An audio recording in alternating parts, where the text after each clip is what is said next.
So what are the advantages of hip resurfacing? I think I missed some of the demonstrations, but clearly the demonstrations would have gone through a lot of those advantages. But just to list them, it preserves femoral bone stock. That just means it preserves that amount of bone that we saw. It reproduces the natural anatomy of the hip, and we'll talk more about each of these points in terms of length, offset, and anteversion. It avoids stress shielding. We're going to go through these things. Metal on metal eliminates that polyethylene debris, which can create holes in your bone, inflammation, osteolysis. It is a more stable joint for sure. It is an easier revision in my mind.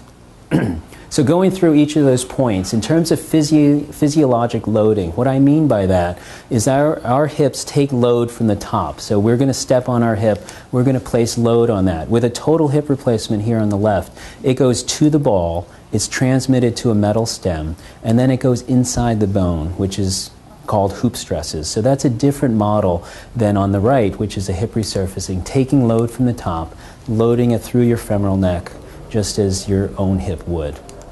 And what that does is it preserves bone.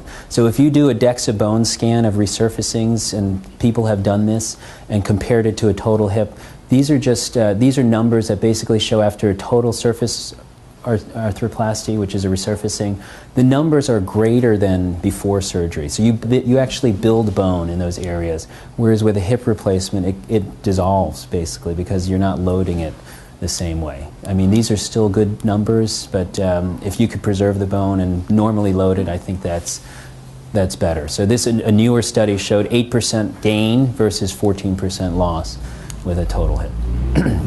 This is a picture that sums it all up. So in terms of preservation of the femoral bone, this patient has one of each. So on the right side here, his hip, he has a total hip replacement. You can see the stem going into the thigh, and he's basically had, you know, this bone removed, and the resurfacing basically preserved all of this bone here. I did a study basically looking at the amount of bone. We weighed the bone reamings, or the bone removed, and clearly you could see that we saved about 300% of the bone on the femur just because we moved 3 times less bone, clearly. And then in the acetabulum, this is another argument that people will say, is that, oh, you save bone on the femur, but you take more from the pelvis. And I don't find that to be true at all. So we didn't find any difference in the amount of bone we removed from the pelvis. And I think it's important that anybody doing your surgery do it in a way that preserves your acetabular bone also. Problem with total hip replacement is dislocation. So clearly, you know, the ball is not connected to the socket. It can come out with extreme movements. Dislocation as a reason for revision surgery is also increasing. This is a slide from the Swedish registry. This purple is more recent, this blue is earlier. So in the more recent times, the rate of revision for dislocation is going up, and I think that's because people are becoming more active. And they're expecting more from their hips. They're doing more, and it's pushing the limits, whereas a total hip maybe can't do that. And it's definitely proven a bigger ball achieves better stability. So this is a patient, unfortunately, who she had a hip resurfacing on this side. She was 59 at the time. 5 years later, she was very happy with this, but in the times have changed. She got nervous about hip resurfacing, was nervous about the metals. She went to a different surgeon, had a hip replacement. So she had her left hip replaced because the surgeon said resurfacing is absolutely the wrong thing for you. And then look at what happened after that. So she had her left hip, you know, replaced, and unfortunately, you know, she thought it was going to work well, and 6 months later, dislocated a couple more times, and ended up needing a revision. So that's what can happen. This is a patient of Dr. Amstutz, who's a ballet dancer. You've probably seen this slide before. That's Derek McMinn, and he's admiring this range of motion. So it just shows, you know, the larger ball confers a lot of stability. So, no. And this is a patient of mine who 3 months after is demonstrating her range. And this is Kunda Smet, another good colleague of mine, and he's also admiring her range of motion. It's definitely increased stability. In terms of better recreation of normal hip mechanics, what I mean by that is that certain bones have certain shapes. This is what we would call a high offset femur. This is a very long distance between the center of rotation and the thigh bone. It's a big guy. So if we look at total hip replacement, this is what a hip replacement, none of these options will match his anatomy. It's impossible. It just doesn't, there's not a hip made to match his anatomy. So you should do a resurfacing and restore it the way it should be in terms of length in that position. You just cover the top and it has better mechanics.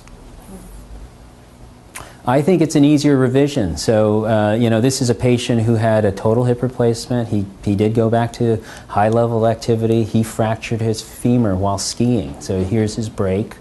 This is a very difficult operation to do. And I remember this operation because it took me about 5 hours to do it. I had to piece this together with cables. I had to put a very long rod in. And that's unfortunately how you revise some of these hip replacements. And with the resurfacing, yes, it can break, and it can break here if somebody falls or overdoes it, or unfortunately in the beginning has this fracture. But you can do a total hip replacement at that time, and it's very easy, I think, in my mind. So not all revisions are like that, so I don't want to sound glib about that, but most revisions, I think, are pretty straightforward with resurfacing. I think the larger ball confers greater activity. So, you know, if somebody's not afraid of dislocating, this guy is, he actually had ended up having bilaterals, but he's very active. And also, we start that motion quicker. So 6 weeks, you know, this guy already went back to range of motions that, you know, he didn't adhere to any restrictions or anything like that. So that guy, by the way, I don't know if you ever see this video, but there's a patient demo that we had once of somebody beating me up, basically, I was wearing pads. This is this patient. So he basically, he's very, very active, very active.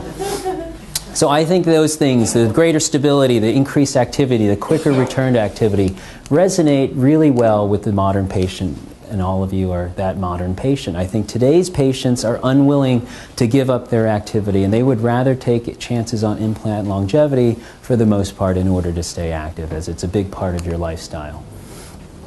I think we're going to see more and more data that support that. Okay, so these are unpublished studies. They were presented at a conference in Sydney, but there is now 10-year data where they did actually a prospective randomized study. That means the patient didn't know whether they were getting a hip resurfacing or a hip replacement. And they did this in England, and they randomized them to one or the other, and then they scored them with our standard scores, and they found a significantly higher activity score in the hip resurfacing patients at 1, 5, and 10 years. So I think that's going to continue. And this other study used a questionnaire. It wasn't quite as rigorous as scientific protocol. They did this post the surgery, and they looked at people with hip replacements and hip resurfacings, but they called them and said, you know, how active do you consider yourself? They used standard measurements, and they found that 80% of hip resurfacing patients considered themselves active compared to less than 50% in total hip, and there was higher participation in sports, gym exercise, and contact sports with the resurfacing patients. And fewer patients noted limitations. So I think that all goes to what we've just been talking about. What is the level of activity? So some people ask me, can I run on this? Can I lift weights? And I'd say the best example is this patient of mine who is a professional wrestler. He's 7 feet tall, 280 pounds, and he returned to wrestling 8 months after. And I'll just indulge you guys and indulge me with a video. So this is him returning to WrestleMania. So he actually went back to wrestling. He was very careful. He's a very intelligent guy. He knows his body well, so he didn't, this is him, so he's facing somebody who's 6'6", and he was careful about it, so he didn't, he was careful about loading it, but this is his operated hip, so you can see the positions that he gets into. It was very, I mean, he's doing unbelievable activity on these hips. So So it's, this is when he's had enough now. He's going to take it out. So yeah, you may say, and wrestling may be staged, but the things he's doing is real. I think the things he's doing is real. So he's a fun patient because he'd call me, he's like, can I do something called the leg drop? And I was like, I have no idea what that is. He's like, just YouTube it, look it up, and you know, it's this thing where he takes his leg and just comes down on a guy's neck. And I was like, yeah, I guess you can do that.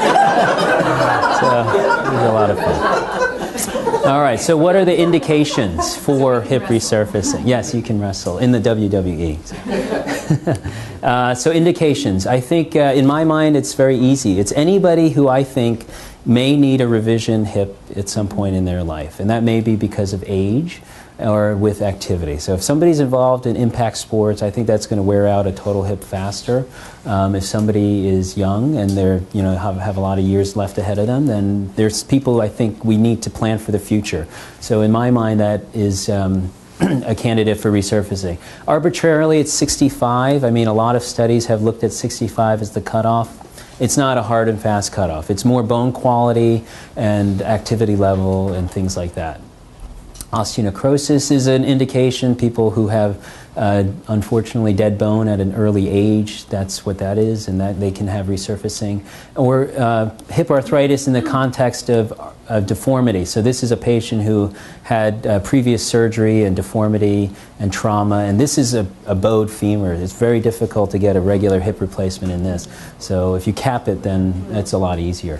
Relative contraindications, and these are relative, meaning it's not an absolute. And older patients, as I said before, relative contraindication, mostly because they would do really well with a total hip and possibly not be subject to the risks, which we're going to talk about, of resurfacing. Osteoporosis, relative contraindicated. If your bone is weaker, you might fracture. Then again, I've done people with osteoporosis, and they've gradually built up their bone again, and as we saw, the bone can respond to that, so it's still possible.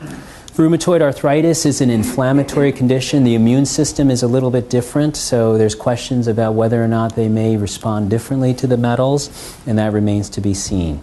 People with difficult anatomy, so leg calvé-perthes, which is severe, dysplasia, all of these things, they would have to be quite severe in order to prevent it. This is a patient, you may be able to tell that their anatomy is very, very altered, and it'd be hard to resurface. There's almost nothing to resurface here.